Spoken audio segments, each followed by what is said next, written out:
Have you ever wondered how you would cope if you lost your spouse? Life can be unpredictable, and the loss of a partner can leave you feeling empty and directionless.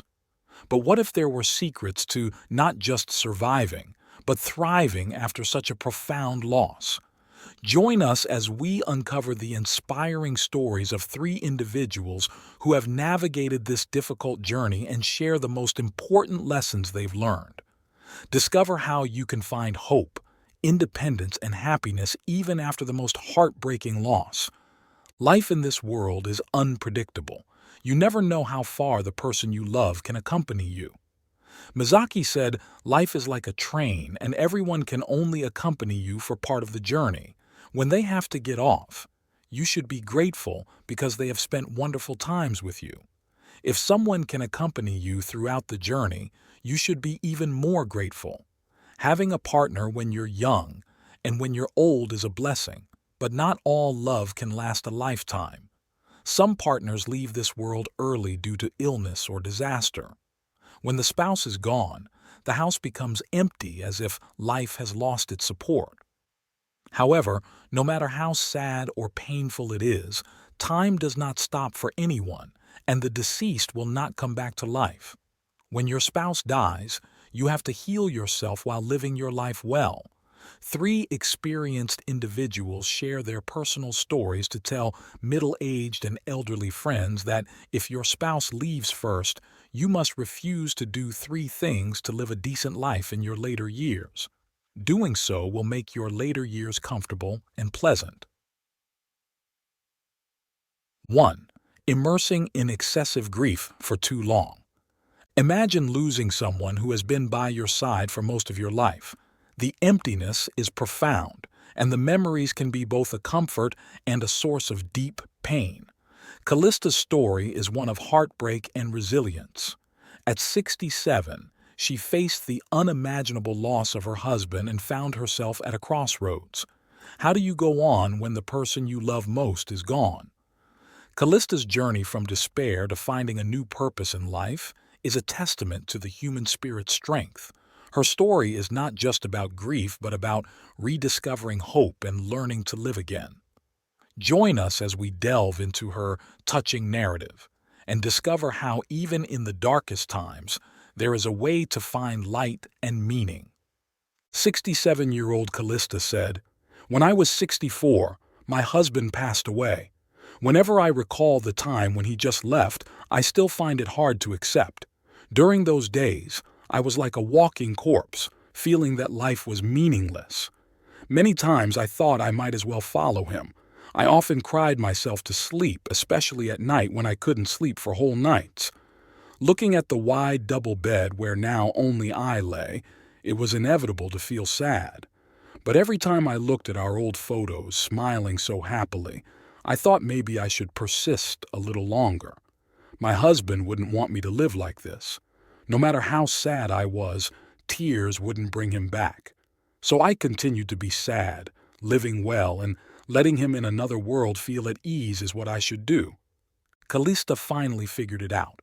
Indeed, the separation of life and death is the saddest thing in the world, but the deceased are gone, and the living continue.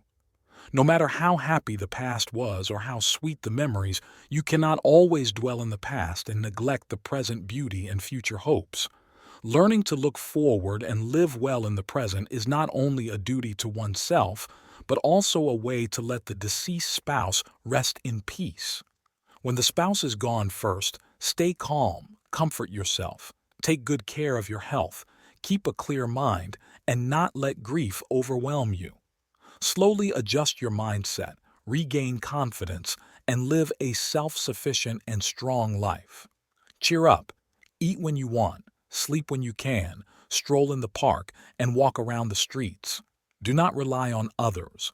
Learn to enjoy solitude with elegance and wisdom, nurturing your spiritual world and loneliness, like sipping aged wine, savoring your endless life. When lonely, you can check with friends, talk about everything, and find joy in solitude. This way, the lonely later years will still be enjoyable. Dealing with the loss of a lifelong partner is one of the most challenging experiences anyone can face. Callista's story highlights why this is such an important topic to discuss and understand. Firstly, her experience shows that grief is a universal emotion that doesn't discriminate by age, background, or culture.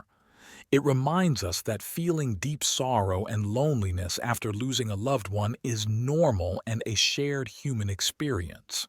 This understanding can help people feel less isolated in their grief, knowing that others have gone through similar struggles. Secondly, Callista's journey from despair to finding a new purpose emphasizes the importance of resilience. Life can bring unexpected and painful changes, but her story shows that it's possible to rebuild and find meaning even after a significant loss. This message is crucial because it offers hope to those who are currently struggling. It tells them that while the pain may never fully disappear, there is a path forward that includes joy and fulfillment. Moreover, Callista's story underscores the importance of self-care and mental health. In times of profound grief, it's easy to neglect one's well-being. Callista's decision to focus on her health, find joy in small things, and reach out to friends highlights practical steps that can help others in similar situations. It encourages people to take care of themselves, seek support, and not be afraid to embrace life again. Additionally, her story speaks to the power of memories and their role in healing. Callista found comfort in looking at old photos and remembering happy times with her husband. This act of cherishing positive memories can be a powerful tool for coping with loss, allowing people to honor their loved ones while still moving forward with their own lives. Lastly, Callista's experience illustrates the importance of living in the present and looking forward to the future. It teaches us that while it's natural to grieve and remember the past, it's also vital to find new sources of happiness and purpose. This balance is essential for living a fulfilling life even after experiencing profound loss. In conclusion, Callista's story is a powerful reminder of the resilience of the human spirit. It teaches us about the importance of self-care, the healing power of memories, and the necessity of finding a balance between honoring the past and embracing the future. Her journey offers hope and practical advice for anyone facing the difficult process of grieving. 2. Over-relying on children for the rest of your life. Have you ever wondered what life is like for elderly parents living with their grown children? Do they find comfort and happiness, or does it lead to unexpected challenges and heartache? In our story, Mrs. Amber, a 65-year-old widow, shares her heartfelt journey of living with her daughter and then deciding to live alone. Her experience reveals a powerful lesson about independence and finding true happiness in your golden years. Stay with us as we dive into her story and discover why sometimes the best company you can have is your own. Experiences of Mrs. Amber. 65-year-old Mrs. Amber said, "After my spouse passed away, I lived with my daughter for many years and now I live alone again. Initially, I believed that the mutual support between parents and children was natural. I raised you when you were young and you accompany me in my old age. However, after dedicating everything to my daughter's family, what I got in return was growing disdain over time. My husband and I were both retirees. I didn't think about how to live alone, believing that we would grow old together, but a disease took my husband away, leaving me alone. My daughter had just given birth to a grandson then, and my son-in-law took me in, saying I should live with them and retire. I was grateful for their advice and comfort. Seeing my grandson, I considered him a reincarnation of my husband and dedicated all my time and energy to him, helping with household chores at my daughter's place. Initially, my daughter and son-in-law gave me some money monthly for living expenses, but later they stopped because I had my pension. As my grandson grew, my pension was not enough for the family of 4. I mentioned this to my daughter many times, but she seemed impatient, occasionally giving me some money, mostly pretending to forget. The elderly talk a lot, and living together inevitably leads to disagreements. Sometimes I couldn't help but criticize my daughter for not knowing how to live frugally, shopping online every day without saving for a rainy day.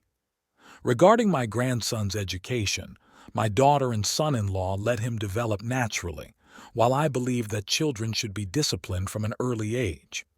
Over time, there was a gap between us. They spoke to me less politely and respectfully. Reflecting on my years at my daughter's place, I chose to live alone again. When I proposed returning home, they said they would miss me, but were obviously happy and relieved. It seemed my presence was a burden. They needed my help when my grandson was young, but now they could manage on their own. Back home, initially, I felt lonely and idle, not busy anymore, and life was simple. But I felt empty and lost without emotional support. After a while, I learned to enjoy solitude, rediscovered some of my interests, joined calligraphy and painting classes and community groups, making a few like-minded friends. My days are fulfilling. I realize that a life of money, leisure, and freedom is the ideal I have longed for. After my husband passed away, I finally lived the retirement life I wanted. The story of Mrs. Amber is a powerful reminder of the importance of independence and self-reliance in our golden years. As life expectancy increases, many people find themselves facing the challenge of living alone after a spouse passes away. While it might seem ideal to live with grown children, this arrangement often brings unexpected difficulties. Mrs. Amber's experience highlights several reasons why maintaining independence is crucial for elderly individuals. Firstly, living with children can lead to conflicts due to generational differences. Mrs. Amber's story shows how differing views on money, child rearing, and daily habits can create tension. This is not just a cultural issue, but a universal one. In the U.S., families often face similar challenges where the desire for independence clashes with the need for familial support. Secondly, the sense of being a burden can be emotionally taxing. Mrs. Amber felt unappreciated and even resented after years of dedicating herself to her daughter's family. This emotional strain can lead to feelings of worthlessness and depression among elderly parents. In American culture, where independence is highly valued, the idea of being a burden can be particularly hard to bear. Thirdly, finding personal fulfillment is essential for a happy and healthy retirement. Mrs. Amber eventually discovered joy in her solitude, rediscovering hobbies and making new friends. This highlights the importance of pursuing personal interests and staying socially active, which are key components of a fulfilling retirement. Many seniors in the U.S. find happiness in community centers, clubs, and volunteer work, all of which provide a sense of purpose and belonging. In conclusion, while living with grown children might seem like a practical solution for elderly parents, Mrs. Amber's story shows that independence often leads to greater happiness and fulfillment. Encouraging seniors to find their own path and maintain their autonomy can lead to a more satisfying and dignified retirement. This is a lesson that resonates deeply within American culture, where the pursuit of happiness and independence is a fundamental value. If you find these stories inspiring and they motivate you to take action, please comment 9. If not, comment 0. Your feedback means a lot to us. Thank you for your valuable time. 3. Rashly finding a new partner or remarrying. Are you considering finding a new partner or remarrying in your later years? Before you take that step, listen to Mrs. Fong's story. At 62, she thought she found companionship after her first husband's passing, only to face unexpected challenges and heartbreak. Her experience serves as a cautionary tale for anyone thinking about remarriage in their golden years. Join us as we explore the risks and realities of elderly remarriage through Mrs. Fong's journey. You might find valuable insights that could save you from future regrets. Experiences of Mrs. Kelly. 62-year-old Mrs. Kelly said, "Having been through 2 marriages, my first husband died when I was 53. 3 years later, I remarried but divorced within a year. Thinking about my second marriage still pains and angers me. I want to share my experience to remind others considering remarriage. At 50, I retired, hoping to travel with my husband after his retirement, making up for lost time. Unfortunately, he died of illness before retirement. After he passed, I was in deep grief for a long time. My son, seeing me so depressed, was worried and wanted me to live with him, but I didn't want to trouble him. They were busy enough. My son then wanted to enroll me in a senior travel group to cheer me up, but I didn't want to trouble him, so I enrolled in a dance and poetry recitation class myself. There, I met my second husband, Mr. Ghali. Initially, we were just acquaintances. One day, I sprained my ankle going down the stairs. Mr. Ghali immediately helped me to the hospital and took care of me at home. For those few days, I couldn't attend the class, but he came over daily to help. Gradually, we got closer. 2 months later, Mr. Ghali proposed, saying he liked me and wanted to live together for mutual support. I was happy, but didn't agree immediately, saying I'd discuss it with my son. My son didn't oppose but suggested meeting Mr. Ghali's family to see how they were. Mr. Ghali agreed readily. That night, both families had dinner together. Afterward, my son advised me to observe more and not rush into marriage, but I didn't listen, thinking Mr. Ghali was good enough. A few days later, we registered our marriage and I moved into his house. Initially, we got along well. Though I did all the housework, I didn't mind as I did it before. Conflicts began when 3 old friends invited me to travel. I agreed without hesitation, but Mr. Ghali was unhappy, saying no one would do the housework if I went. I felt unfair. Was I hired to do housework? That day we argued fiercely. He said hurtful things, implying I was useless without housework. For the first time, I doubted the marriage.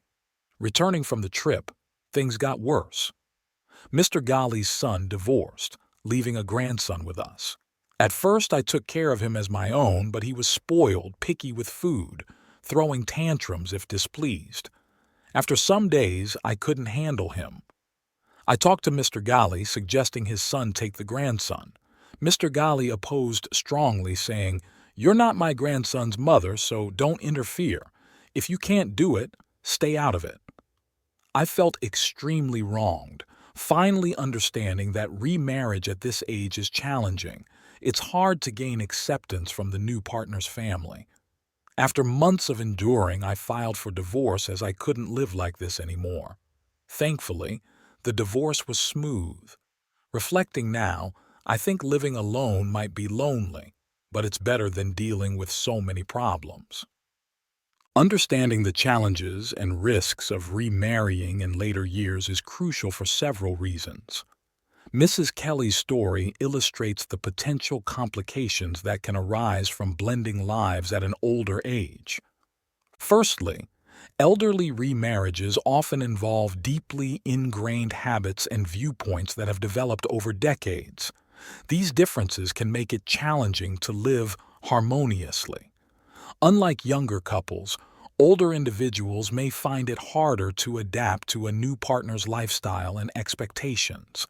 Mrs. Kelly experienced this firsthand when she clashed with Mr. Ghali over household responsibilities and travel plans. Such conflicts can lead to significant stress and dissatisfaction.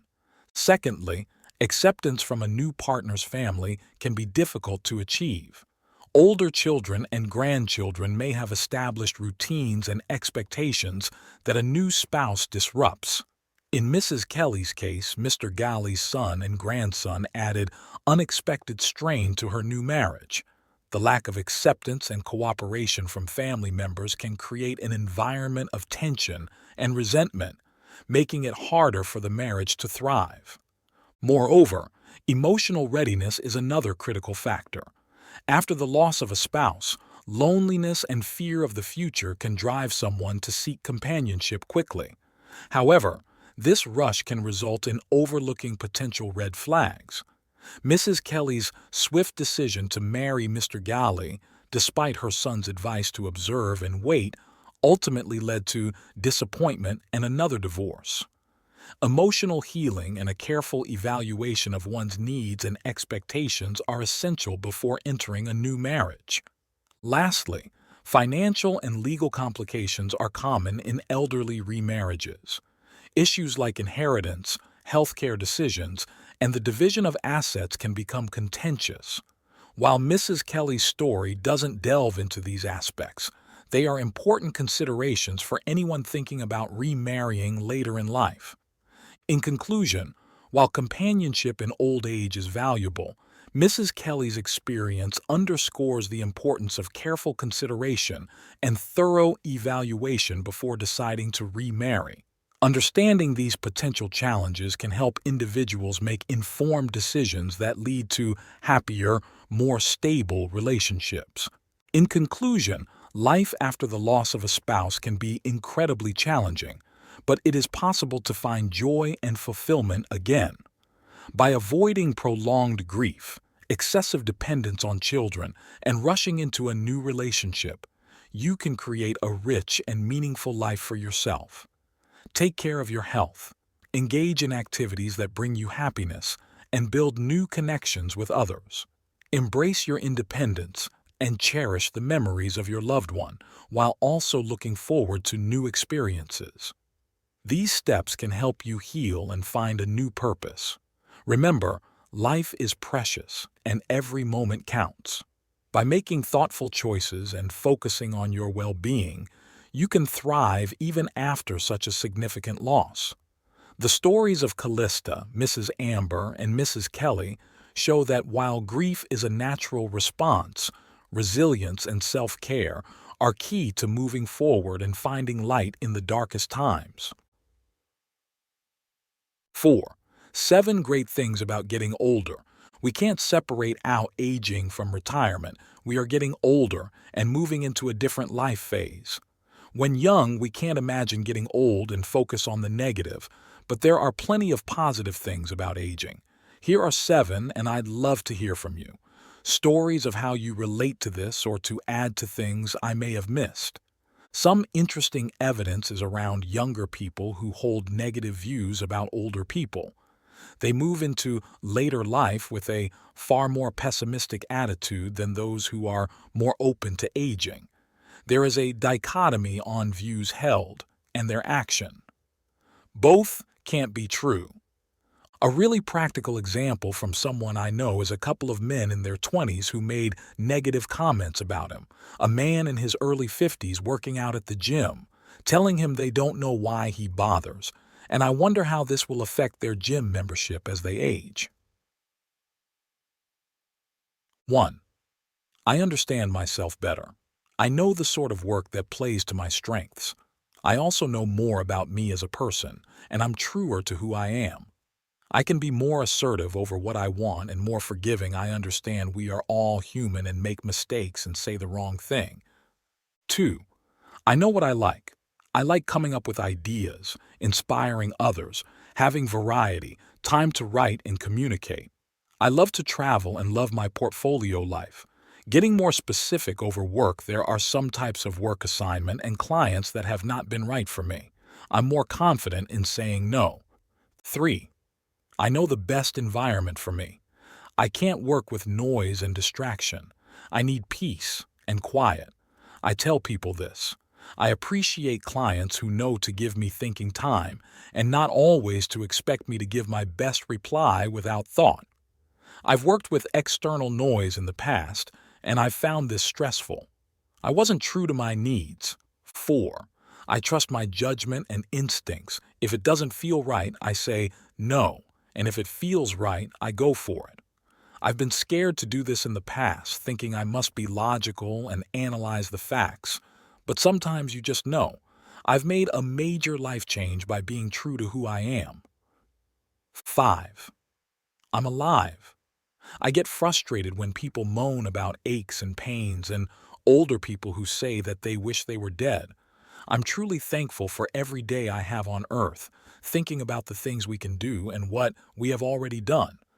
We move on to a different stage in life, and I want to be seen as wise. 6. I can live with my lines and wobbly bits. Why do we compare ourselves to people 20 plus years younger than us or celebrities with so much money to spend on looking good? All our lines are signs of a life well lived. I like the idea of looking my age and embracing being 60 plus. Our bodies change, and for me, better to live and love life than to constantly worry I can no longer fit in a size 12 dress. 7. Wisdom. I've mentioned this earlier, but it needs its own bullet. We learn so much over the years, and we can continue to learn more. We have knowledge to share, if wanted, and we can be more thoughtful and forgiving of those who are more driven by feelings and emotions. 5. Is 60 a new beginning or a step to decline? 50 seemed like a major turning point, but I was active, just got into adventurous travel, and work was a central part of my life. I had years ahead, but 60 more of a milestone. I think 80 is old, so that means 20 years left. Would I be able to do everything I want to do? But what if I don't have 20 years? What if my health declines and I find myself unable to do the things I want? I've got knee problems now. Thankfully, not arthritis, but all the twisting with dancing lead to torn knee ligaments, so I need to be careful. I've left it too late to walk the Annapurna circuit, but maybe there is something else. There are lots of things I am unlikely to do now, like be a concert pianist or enter the island with Bear Grylls on TV. Well, if I was interested, I could take piano lessons, and I probably could apply for the TV show. But whilst 10 years ago it would have been a fantastic challenge. So why did I never apply before I no longer feel the urge to stretch myself this way? Reflecting, I've sometimes done things just to show I can. Now I want to do the things that I want to do. Now I can be more of who I am. I may have lost some of my fitness and need to watch my back and knees at the gym, but I can swing a 20 kilograms kettlebell, do a bicep curl with 8 kilograms in both hands, and hold the plank for a minute, x3. That's more than many, and for me, it's important that I keep my fitness. I've moved on from a long marriage to start again and find who I am. I'm happy to be both on my own and to do new things. I found the missing people person who loves life. It was there, just hidden. I've made new friends, and I can't believe how easy this has been. So much easier to make friends when you are single. It's fun to have my girls to talk with. People say I'm fun to be with, and my enthusiasm is infectious. I'm choosing to do what I want and to say no more.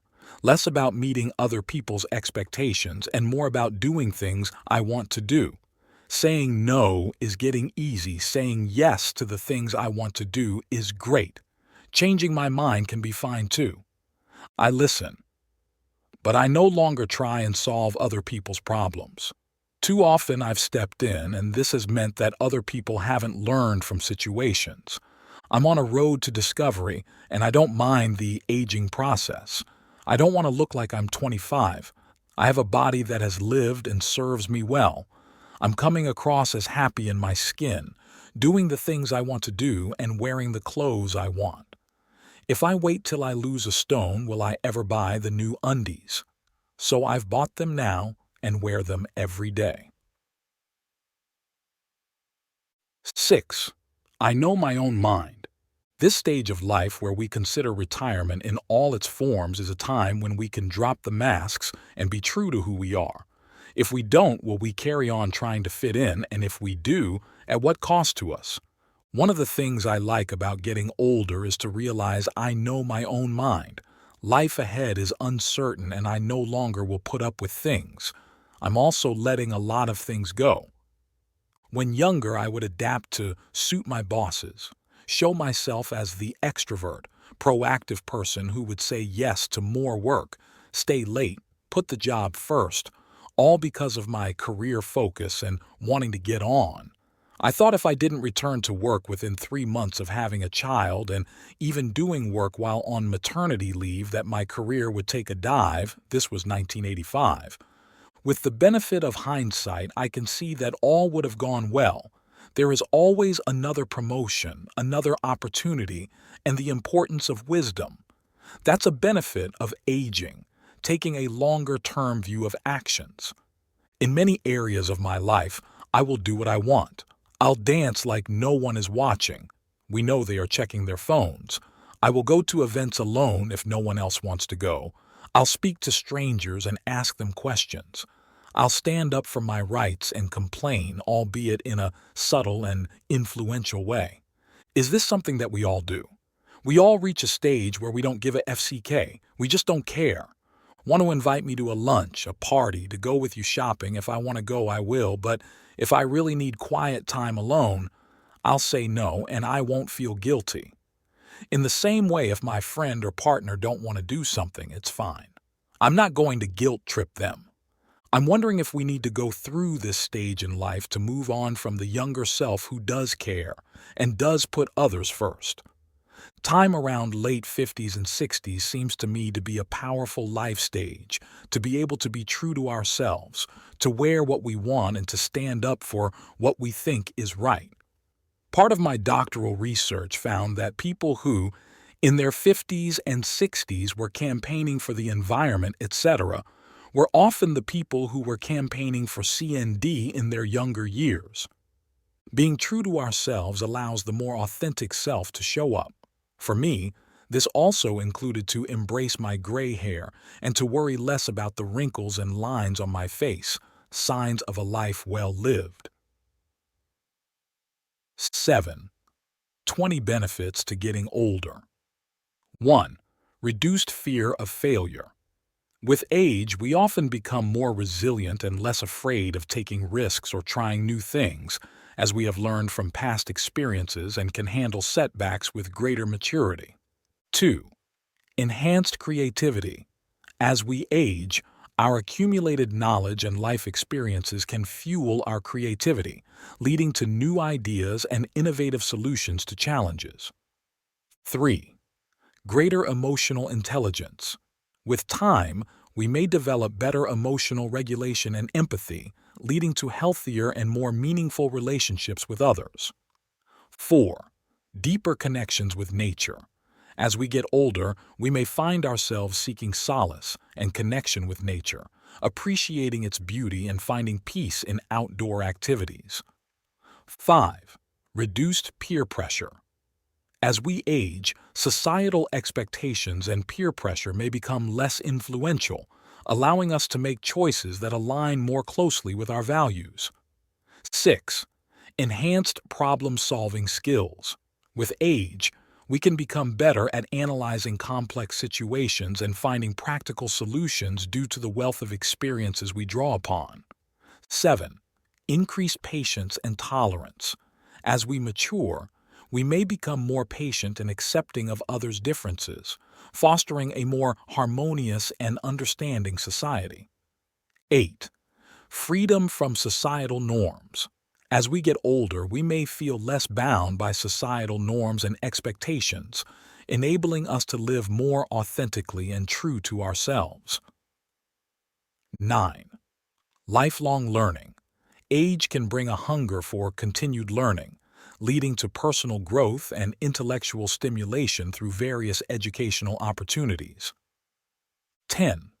A chance to explore new hobbies and interests. Getting older provides the time and opportunity to discover and pursue new hobbies and passions that were not feasible earlier in life. 11. Enhanced problem-solving skills. With age, we can become better at analyzing complex situations and finding practical solutions due to the wealth of experiences we draw upon. 12. Increased gratitude. As we age, we may develop a deeper sense of gratitude for life's blessings and the relationships we have, fostering a positive outlook on life.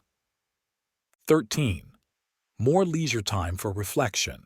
With retirement or reduced work commitments, we can dedicate more time to self-reflection and understanding ourselves better. 14. Legacy building. As we age, we may become more focused on leaving a positive impact on future generations, leading to actions and decisions that contribute to a better world. 15. Reduced materialism. With age, we may prioritize experiences and relationships over material possessions, leading to a more fulfilling and meaningful life. 16. Ability to mentor and guide others. Older individuals can serve as mentors and role models, guiding younger individuals in their personal and professional growth. 17. Inner peace and contentment. As we age, we may find a sense of inner peace and contentment that comes from a lifetime of experiences and personal growth. 18. Heightened intuition. With age, we may develop a stronger sense of intuition, guiding us in making important decisions and navigating life's challenges. 19. A broader perspective on history and world events. As we age, we witness and experience historical events, providing us with a broader perspective on the world and its evolution. 20. Wisdom sharing. Older individuals have the opportunity to share their life experiences and wisdom with younger generations, leaving a positive impact on society. If you find these stories inspiring and they motivate you to take action, please comment 9. If not, comment 0. Your feedback means a lot to us. Thank you for your valuable time.